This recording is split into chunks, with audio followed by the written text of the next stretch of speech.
Okay. Good evening to all of you. So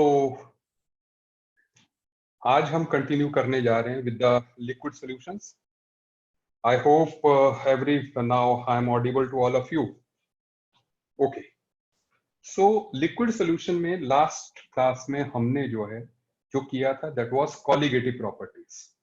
ठीक है. Colligative properties में हमने relative lowering of vapour pressure कर लिया, हमने एलिवेशन इन बॉइलिंग पॉइंट कर लिया, हमने डिप्रेशन इन फ्रीजिंग पॉइंट कर लिया. ठीक है. तो आज जिस कॉलिगेटिव प्रॉपर्टी की बात हम करने जा रहे हैं that is osmotic pressure.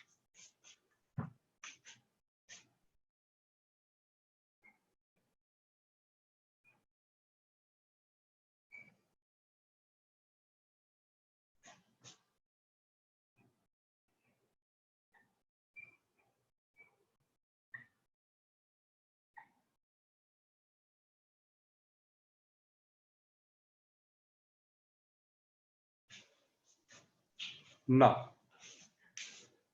Osmotic pressure को समझने के लिए पहले हमें दो टर्म्स हम उनका डिफरेंस समझ जाते हैं. ठीक है. फिर आगे बात करते हैं वो दो टर्म्स कौन सी हैं. वन इज डिफ्यूजन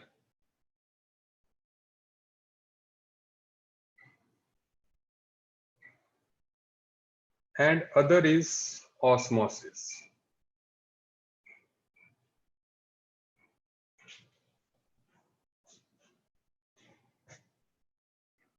ठीक है. अब वन बाय वन दोनों की बात करते हैं. सबसे पहले डिफ्यूजन को देखते हैं. डिफ्यूजन में क्या होता है, जैसे सपोज आपने क्या किया, आपने एक कंटेनर में वाटर लिया,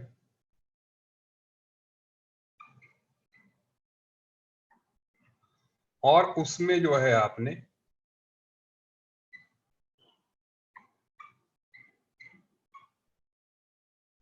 कॉपर सल्फेट का क्रिस्टल डाल दिया.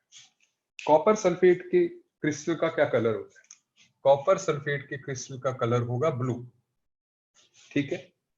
तो जब ये क्रिस्टल ये यहां पर डाला जाएगा तो धीरे धीरे ये अपना कलर सारी तरफ स्प्रेड करने लगेगा. कॉपर सल्फेट सारी तरफ डिस्पर्स होने लगेगा. And after some time you will see कि यहां पर ये सारा सॉल्यूशन ब्लू हो गया.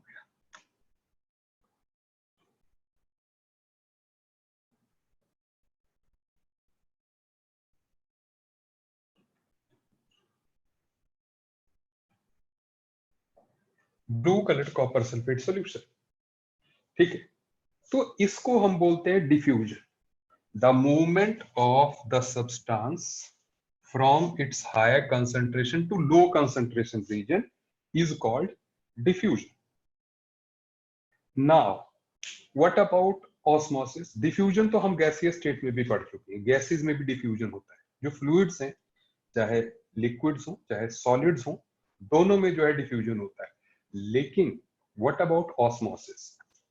देखिए, ऑस्मोसिस में क्या है, यहां पर अगर हम मान लें हमने क्या किया,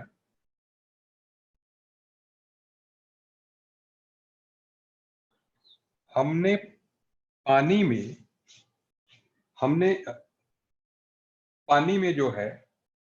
किशमिश डाल दी. ठीक है. तो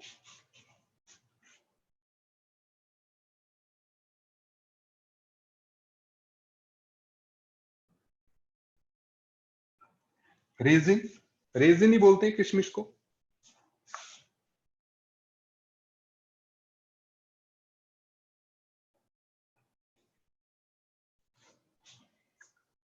ठीक है.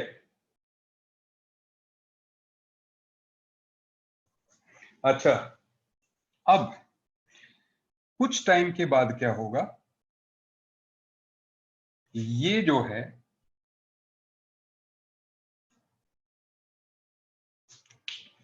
जो किशमिश है ना वो ऐसे फूल जाएगी, ठीक है।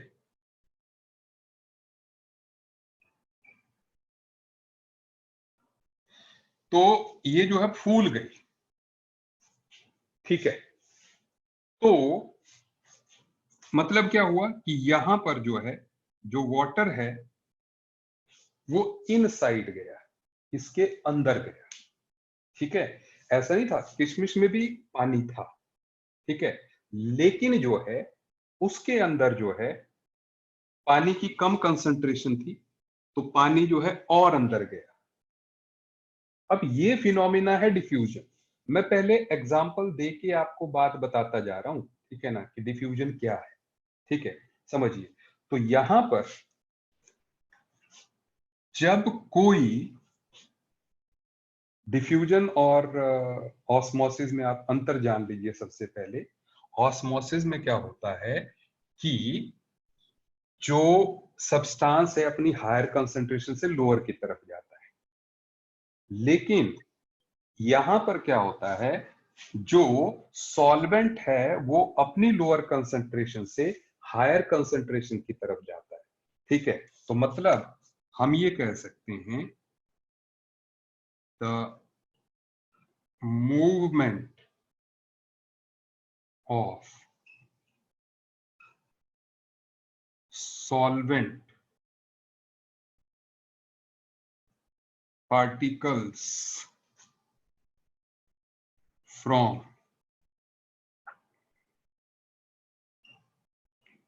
low concentration region to region of high concentration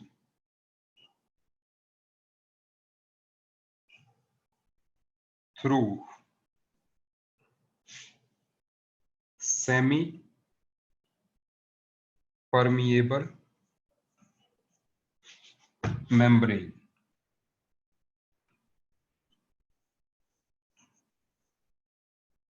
इसको बोलते हैं SPM। So the movement of solvent particles from the region of low concentration to high concentration through semi permeable membrane is called osmosis। अब ये semi permeable membrane क्या? Semi permeable membrane का मतलब आप ये समझ लीजिए, ऐसी मेम्ब्रेन जो कि लिमिटेड नंबर ऑफ पार्टिकल्स को ही अपने में से क्रॉस होने देती है, ठीक है। अब सुनिए, अब यहां पे बिल्कुल पार्शियली परमिएबल मेम्ब्रेन जो है ये भी कह सकते हैं, सुनते जाइए। तो क्योंकि सेमी परमिएबल मेम्ब्रेन हम टर्म जो है यहां पे पढ़ रहे हैं, तो इसके बारे में देखिए।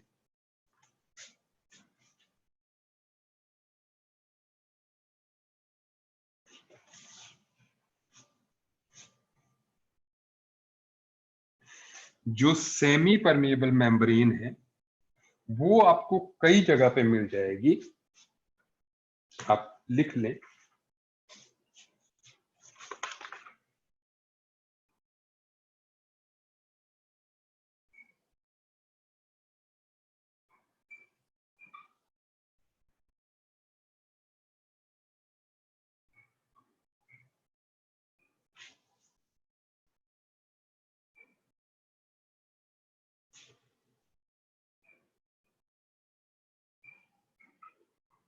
allows only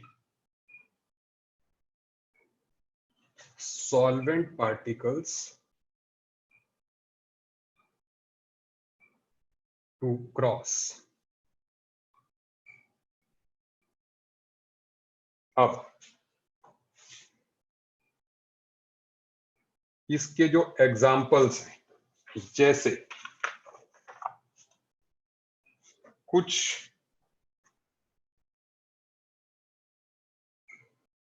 एनिमल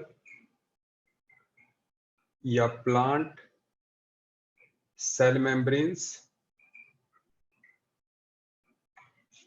ठीक है,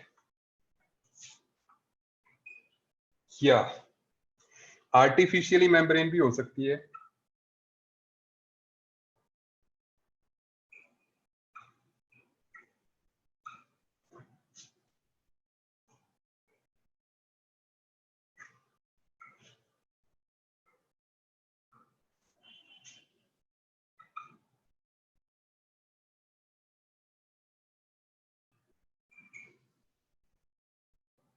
सिलिकॉन्स ऑफ निकल, कोबाल्ट, ठीक है, आयरन जो है, they can also act as semi permeable membrane. ये आर्टिफिशियल है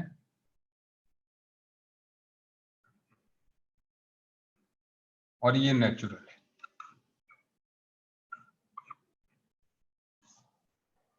ठीक है, तो यहां पर अब सेमी परमेबल मेम्ब्रेन को आप समझिए,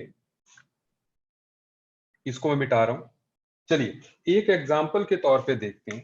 आप जानते हैं कि जब कॉपर जो 2 पॉजिटिव है, ठीक है, या कॉपर सल्फेट को जब हम ट्रीट करते हैं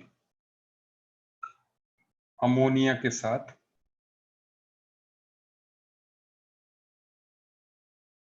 so we get the complex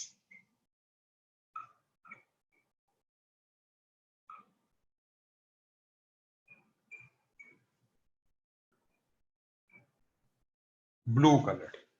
copper sulphate और अमोनिया जब आपस में रिएक्ट करते हैं तो blue colour solution is form. ठीक है, अब I am just asking you one thing कि मान लीजिए यहां पर तो हमने ले ली सेमी परमिएबल मेम्ब्रेन, एक तरफ हमने लिया 0.1 molar aqueous copper sulphate solution और यहां पर हमने लिया 0.2 molar ammonia solution.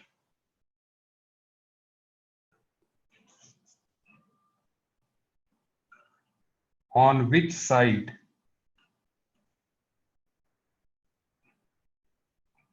blue PPT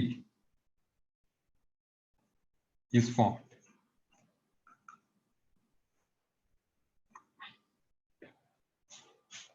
Let it be A side, let it be B side.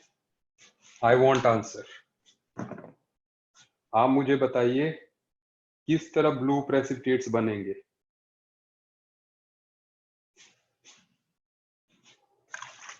On which side blue precipitates will be formed?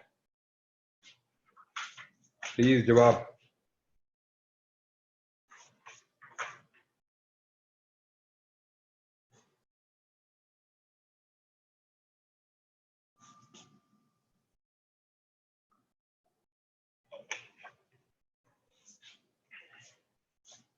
क्या बात है।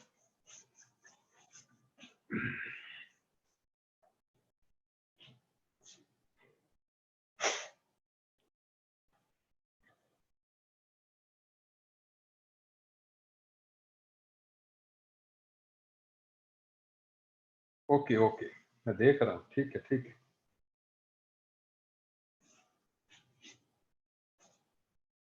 गुड।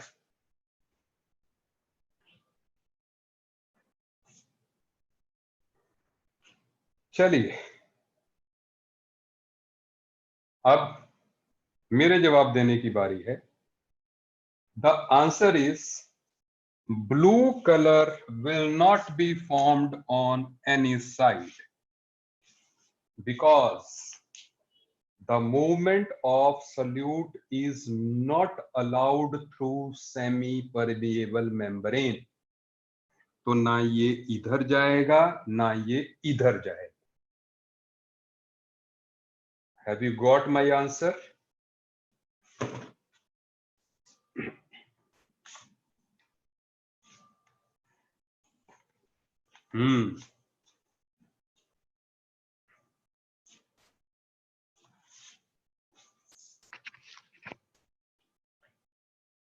अगर ये नॉर्मल फिल्टर पेपर होता तो ऐसा हो जाता, नॉर्मल मेम्ब्रेन हो जाती तो ऐसा हो जाता, क्योंकि ये सेमी परमिएबल मेम्ब्रेन है, सॉल्यूट अलाउड ही नहीं है, इसलिए जो है precipitates will not be formed in any site. आगे बढ़ते हैं, देखिए ऑस्मोसिस को, अब ऑस्मोटिक प्रेशर को समझने की ट्राई करते हैं, ठीक है, कि what this osmotic pressure is. अब ध्यान दीजिए, देखें, सो ऑस्मोटिक प्रेशर को सबसे पहले हम ऐसे देखते हैं कि एक हमने फनल ली, लंबी फनल, ठीक है, और उसको उल्टा कर दिया है, और इस उल्टी फनल के यहां पर हमने जो है इसको हमने कर रखा है सेमी परमिएबल मेम्ब्रेन से यहां से बंद। ये क्या है? It is semi permeable membrane, ठीक है। अब क्या है, हमने इसको क्या किया, यहां पर हमने जो है डाला है प्योर वाटर, ठीक है, और हमने यहां पर डाला हुआ है शुगर सॉल्यूशन।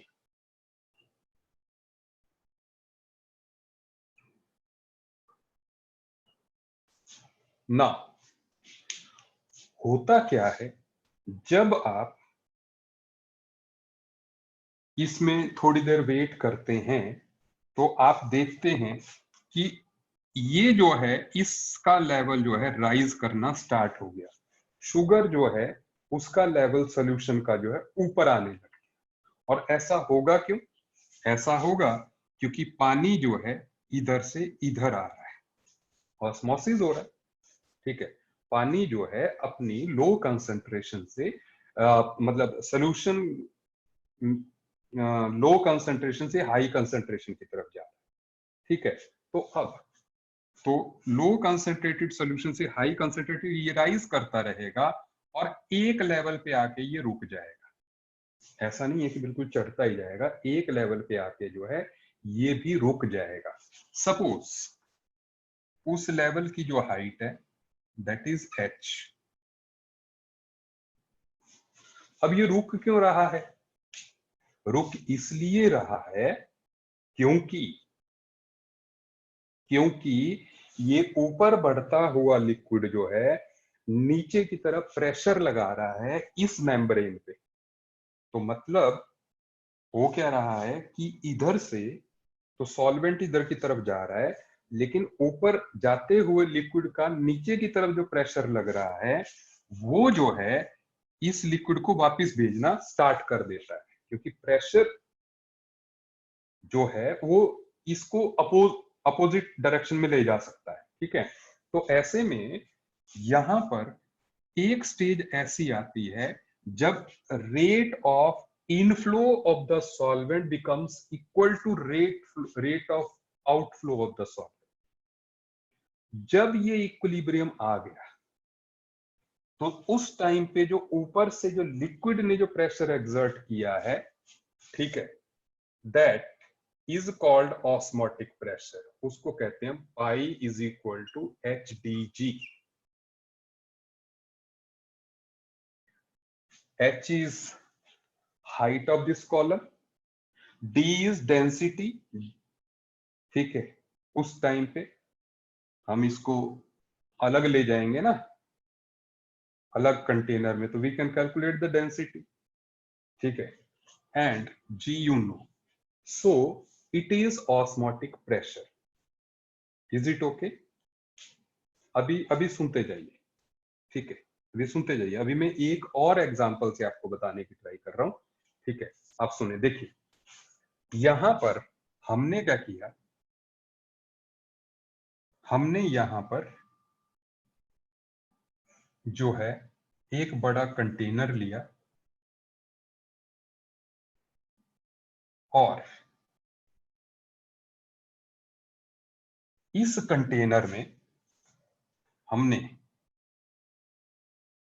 लिक्विड डाला, इस तरफ हमारे पास है let it be A container, let it be B container, इसमें है प्योर वाटर,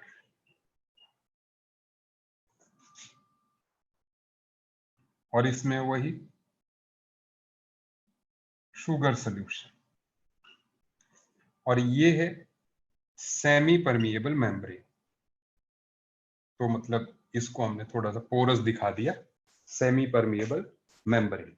अब क्या है कि यहां पर हमने क्या किया, एक मासलेस जो है यहाँ पर पिस्टन लगा दिया। ठीक है, यहाँ पर जो है, क्योंकि मान लीजिए ये क्लोज्ड कंटेनर है यहाँ पर, तो यहाँ पर हमने जो है एक पिस्टन लगा दिया। सीधे सीधे आप पिस्टन ही समझ जाओ कि हमने यहाँ पर जो है एक मासलेस जो है पिस्टन लगा दिया। Is it okay? तो जैसा कि आप जानते हैं कि होगा क्या, जैसे यहां पर हो रहा था, जो पानी है that will move from low concentrated solution to high concentrated solution, तो पानी जो है इधर से इधर जो है मूव करना स्टार्ट करेगा। लेकिन हमने क्या किया, ऊपर से इसको दबा दिया, हमने उसका लेवल राइज ही नहीं करने दिया। ठीक है, तो दैट मीन्स ऊपर से हम जो प्रेशर लगा रहे हैं इसको रोकने के लिए, ताकि इधर आ ही ना पाए। ठीक है, ताकि इधर जो है हमारा सॉल्वेंट आ ही ना पाए, जो प्रेशर लगाना पड़ रहा है दैट इज पाई। क्या आप मेरी बात समझ रहे हैं? ठीक है, तो मैंने कहा कि आप इस सॉल्वेंट को इधर से इधर आने से रोकने के लिए, ठीक है, आपने क्या प्रेशर लगाया, पाई लगाया। तो जब आपने पाई प्रेशर लगा दिया तो rate of incoming of the solvent becomes equal to rate of outgoing. ठीक है, सो now we have got the definition of osmosis. ठीक है, that is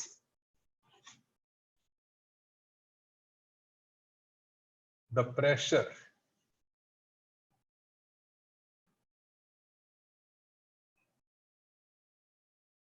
which must be applied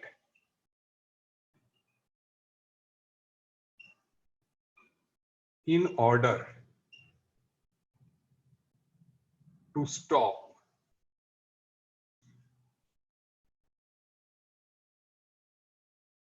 the flow of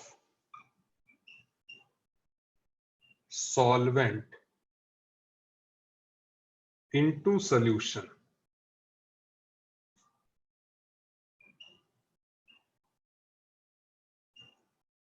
is called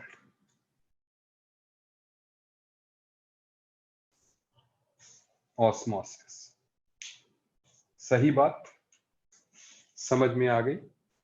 ठीक है, तो कितना pressure आप apply करें कि जो है, जो ऑस्मोसिस का फिनोमिना है वो स्टॉप हो जाए, दैट इज कॉल्ड हमारा ऑस्मोसिस। सुनिए, osmotic pressure, that is called osmotic pressure.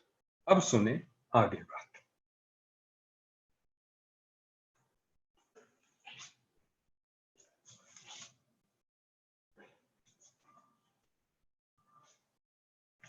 Now, how do we calculate this osmotic pressure? Osmotic pressure के लिए हमारे पास we have Ventov formula.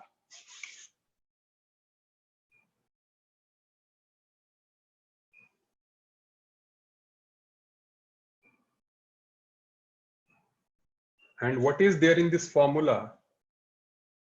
That is pi is equal to CST. सुनते जाइए। C is the concentration, which is molarity. S is ideal solution constant. ये आप hint के तौर पे ये समझ लें कि S is equal to R, PVNRT के बराबर जो होता था वही, तो इसकी जो वैल्यू होती है दैट इज 0.821 एटमॉस्फेयर, ठीक है।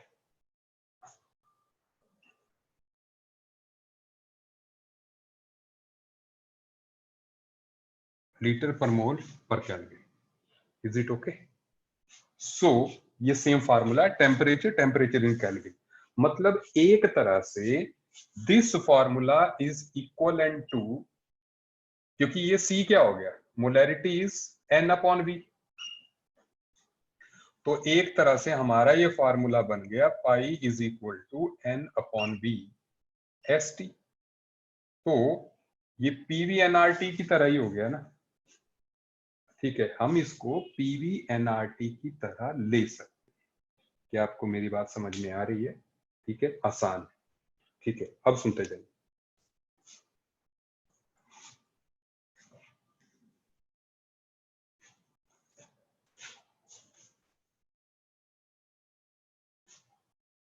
अपने ऑस्मोटिक बिहेवियर के बेस पे हम सॉल्यूशंस को 3 पार्ट्स में कैटेगराइज कर सकते हैं, ठीक है। अब ये 3 पार्ट्स कौन कौन से हैं देखिए। So the types of solutions,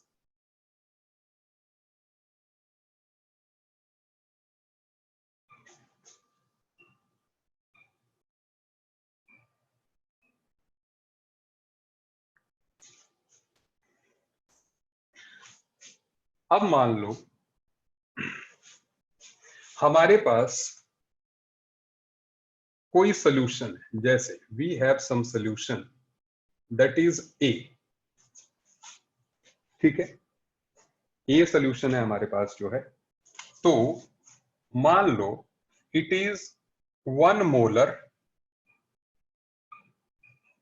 urea solution, तब से हम ग्लूकोज ही ले रहे हैं, यूरिया सॉल्यूशन, सुन लीजिए। अब मान लो, अब हम एक एग्जांपल ले रहे हैं, दैट इज कि मान लो हमने एक सॉल्यूशन ले लिया दैट इज B, जो कि 2 मोलर यूरिया सॉल्यूशन है, तो इसको, इस सॉल्यूशन को हम बोलेंगे hypertonic, because pi of second is greater than pi of B is more than pi of A, मतलब जिस सॉल्यूशन का ऑस्मोटिक प्रेशर दूसरे सॉल्यूशन से ज्यादा होता है उसको हम हाइपरटोनिक सॉल्यूशन बोलते हैं। सही है बात? ठीक है। दूसरा आ गया कि मान लो हमने यहां पर ले लिया कोई C सॉल्यूशन जो कि 0.5 मोलर यूरिया या सपोज ग्लूकोज ले लेते हैं,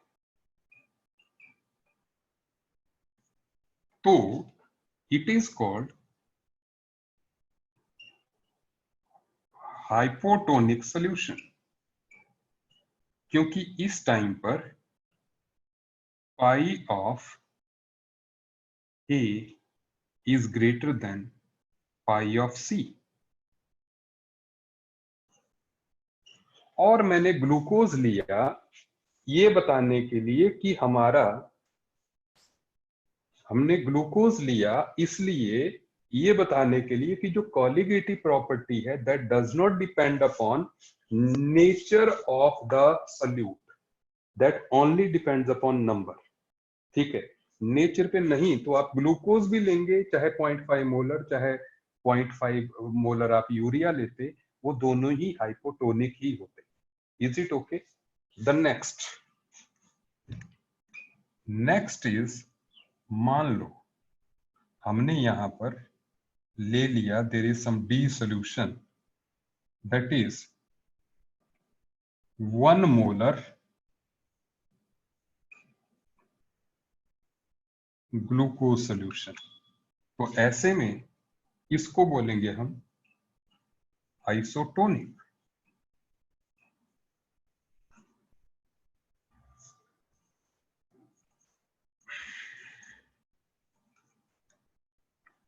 तो जब दो सॉल्यूशंस के ऑस्मोटिक प्रेशर जो है एक दूसरे के बराबर हो जाते हैं, उनको हम आइसोटोनिक सॉल्यूशंस कहते हैं। ठीक है,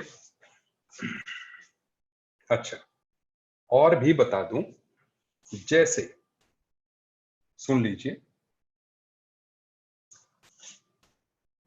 मान लो जैसे ये हो गया हाइपरटोनिक ना,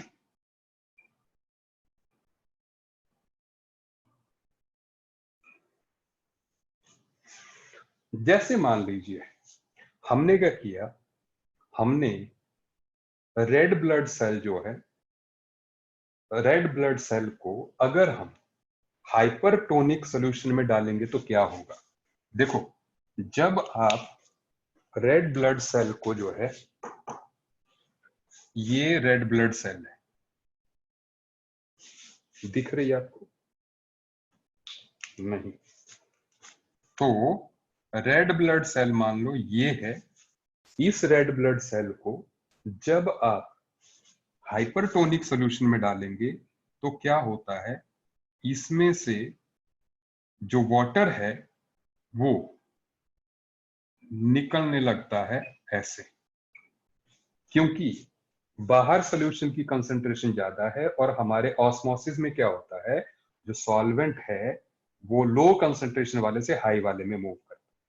तो हाई तो बाहर है इस टाइम, तो ऐसे में हमारी आरबीसी का जो है, ये जो आरबीसी है वो श्रिंक कर जाएगी, और इस फिनोमिना को हम बोलते हैं exosmosis.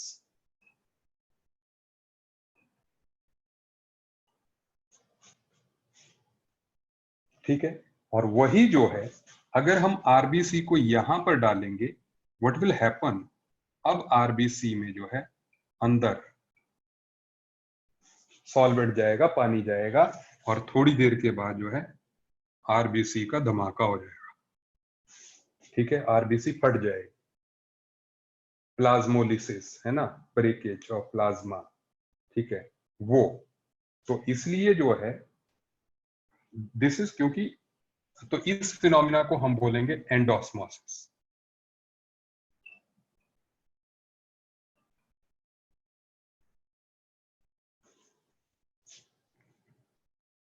And the last one, अगर आरबीसी को आप आइसोटोनिक सॉल्यूशन में रखेंगे तो पानी अंदर भी आएगा, तो पानी बाहर भी जाएगा, तो आरबीसी रिमेन सेम।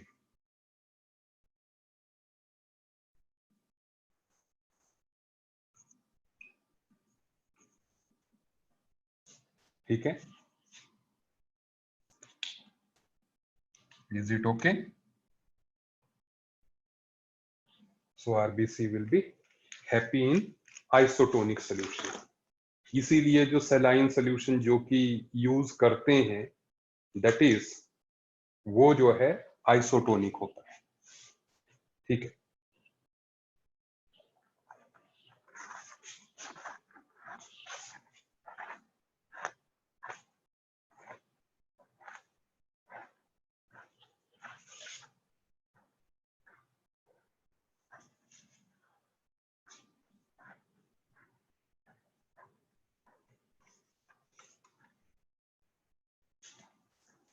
अब सुनते जाइए।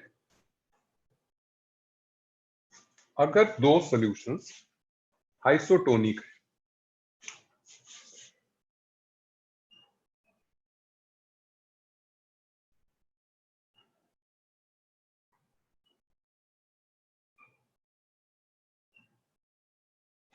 for isotonic solutions pi a should be equal to pi b, है ना, दोनों का ऑस्मोटिक प्रेशर जो है बराबर होना चाहिए। तो ऐसे में हम ये भी कह सकते हैं कि सी आर टी ए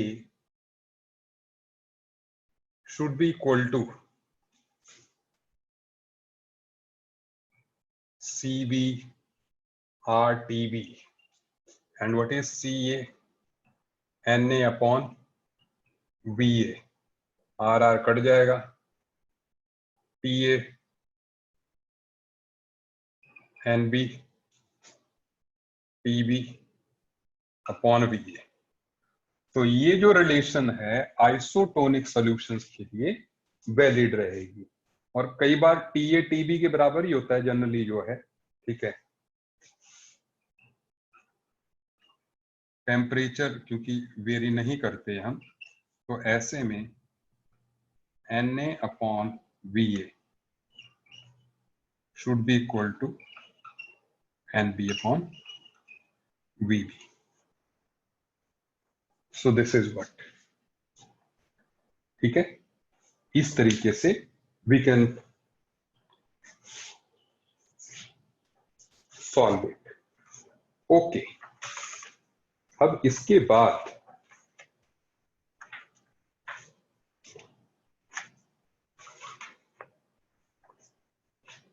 ये आपने नोट कर लिया।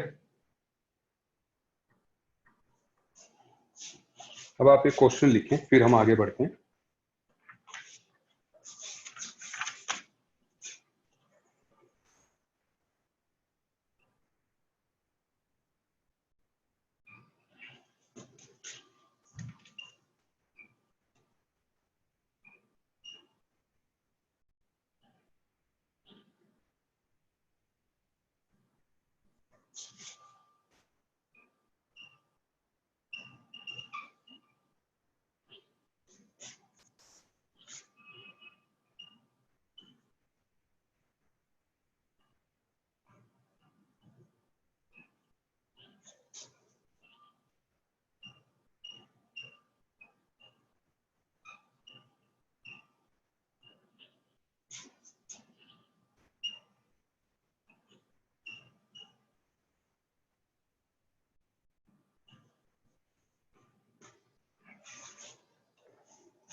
जल्दी से, I am waiting for the answer.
I'm just waiting for your answer.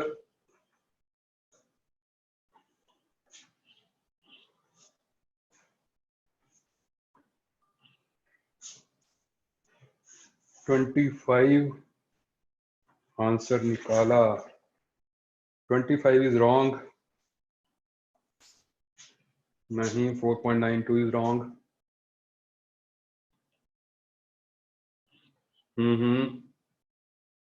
नहीं,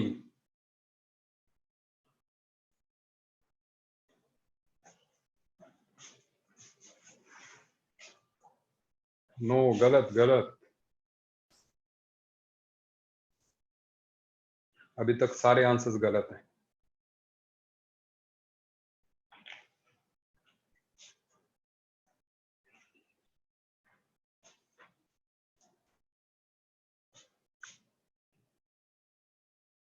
अभी तक सारे आंसर्स गलत हैं।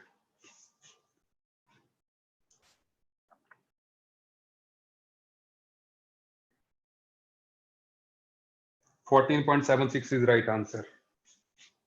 आकृति ने दिया जवाब 14.76 इज राइट। वंश ने दिया, ठीक है, अब सही जवाब आया है। ठीक है, सुनाओ हमने करना कैसे है। देखो, सबसे पहले number of moles of urea are 6/60, that is 0.1. Number of moles of glucose, that is 18/180, 0.1. Total number of moles 0.2. Pi is equal to 0.2 0.0821 into 300. Volume dissolved in 500 0.5 liters, 300 kelvin पर। ठीक है, तो nRT upon V, that's all. So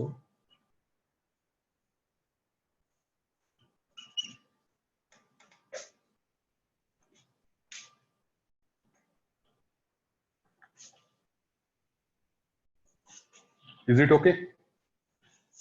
answer आ गया आपके पास? क्योंकि आपको ये दोनों ऐड करने पड़ेंगे। अगेन सेइंग, कॉलिगेटिव प्रॉपर्टी में total number of moles of solute matter करेंगे, किसके हैं ये नहीं मैटर करते। डन, आगे बढ़ रहे हैं।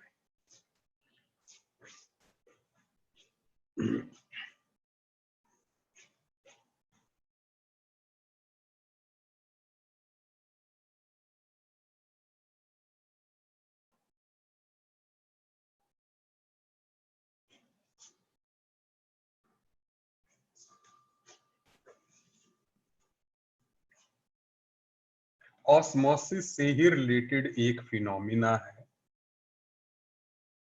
Reverse osmosis.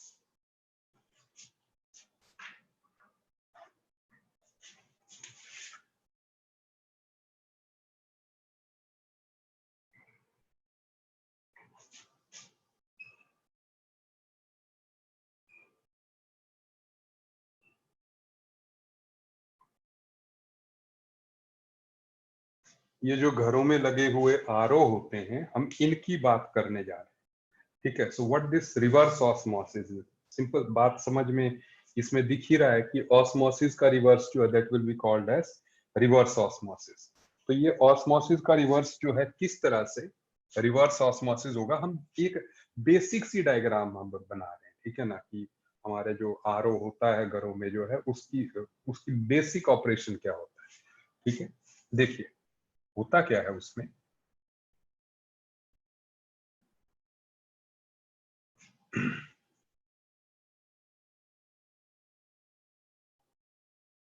मैंने कहा हम जो सिंपल मोस्ट जैसे बना सकते हैं ना, उसी हिसाब से बना देते हैं ताकि कोई बड़ी प्रॉब्लम ना हो समझने में।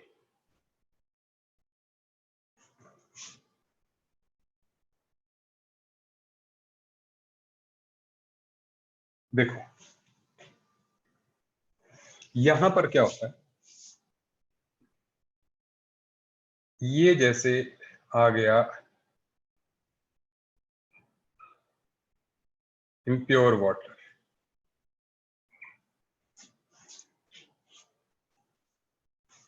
ठीक है, अब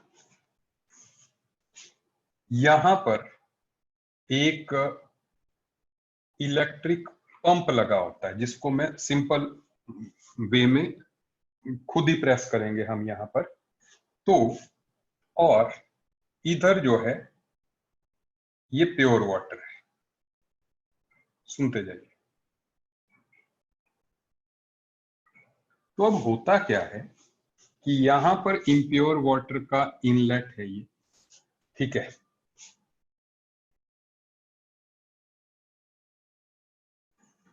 अब जब इसको वो इलेक्ट्रिक पंप जो है, इलेक्ट्रिक मोटर जो है जब प्रेस करेगी, तो पहले तो नॉर्मली तो क्या होना है, ये इम्प्योर है ये प्योर है। अगर हम नॉर्मल लेते तो पानी को इधर से इधर जाना चाहिए। ठीक है, लेकिन जब ये प्रेशराइज करेंगे यहां से तो क्या होगा, एक प्रेशर पे तो ये स्टॉप हो जाएगा, वो तो ऑस्मोटिक प्रेशर। लेकिन यहां पर जो प्रेशर दिया जाता है that is greater than pi. जब प्रेशर जो है ग्रेटर देन पाई दिया जाएगा तो solvent will move from impure water to pure water. क्योंकि जब आप pressure greater than osmotic pressure देंगे तो सॉल्वेंट जो है वो हाई कंसंट्रेटेड सॉल्यूशन से लो कंसंट्रेटेड सॉल्यूशन की तरफ जाएगा। ठीक है, it is reverse osmosis. Is it okay? आपको बात समझ में आ गई? ठीक है। अच्छा, वैसे हम ऑस्मोसिस पढ़ तो रहे हैं, लेकिन एक बात दिमाग में आती है कि यार ये तो सुना था कि जो हाई कंसंट्रेशन से लो कंसंट्रेशन की तरफ जो है सब्सटेंसेस जाते हैं डिफ्यूजन में, हमने ऐसा पढ़ा हुआ है। दैट इज ऑब्वियस, हमें समझ भी आता है कि डिफ्यूजन के कारण ऐसा हुआ होगा।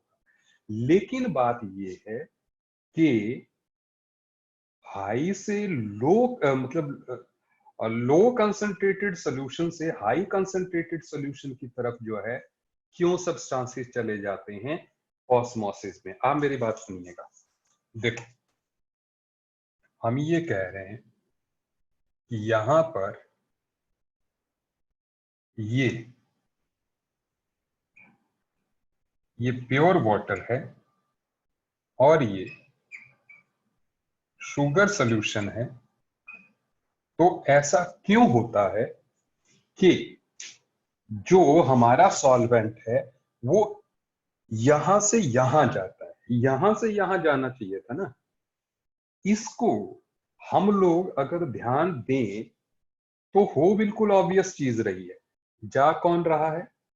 सॉल्वेंट रहा है। सुनते जाइए, जा रहा है सॉल्वेंट। तो जब सॉल्वेंट मूव कर रहा है तो हमें तो सॉल्वेंट की कंसंट्रेशन के हिसाब से देखना है ना कि किस तरफ सॉल्वेंट ज्यादा कंसंट्रेटेड है, किस तरफ सॉल्वेंट ज्यादा है। समझ रहे हैं बात? तो इसको मैं गैसीय स्टेट से रिलेट करता हूं।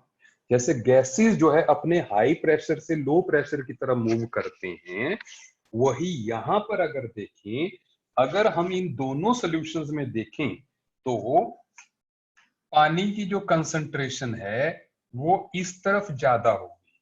सही बोल रहा हूं? इन कंपैरिजन टू पानी की कंसंट्रेशन इस तरफ। मैं सॉल्यूट की बात ही नहीं कर रहा, मैं सिर्फ सॉल्वेंट की बात कर रहा हूं। मैं ये कह रहा हूं कि अगर पानी को देखना है तो पानी ज्यादा कंसंट्रेटेड कहां है? यहां पर है। पानी डाल्यूट कहां है? यहां है। पानी डाल्यूट। सॉल्वेंट कम कहां है? पर एमएल में सॉल्वेंट कहां पे कम होगा? यहां पे होगा। ठीक है, क्योंकि इसमें सोल्यूट मिक्स्ड है। प्योर सॉल्वेंट में तो सॉल्वेंट पर एमएल जो है ज्यादा होगा। तो इसलिए यहां पे कोई नई चीज नहीं होती। सॉल्वेंट अपनी हाई कंसंट्रेशन से अपनी लो कंसंट्रेशन पे जा रहा है, जो कि ऑब्वियसली होना भी चाहिए। Is it okay? आपको मेरी बात समझ में आ गई? क्लियर? ठीक है। So this is all about osmosis. ठीक है, एनी डाउट टिल दिस? आपके पास लिक्विड सॉल्यूशन का पैकेज आ गया है जी? मुझे कंफर्म कीजिए।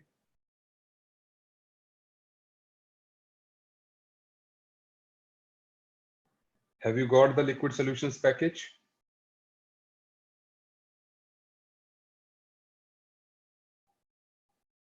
You haven't got? ठीक है, ठीक है, ठीक है। सो नो प्रॉब्लम, मैं अभी अपलोड करवाता हूं जो है। ठीक है, तो आई थिंक आज हम यहीं तक बात करते हैं। ठीक है, आगे क्योंकि देयर इज समथिंग मोर जिसकी हमने बात करनी है, but it will take time. तो उसकी बात जो है अगले लेक्चर में करेंगे। ठीक है, okay, bye bye, thank you ji.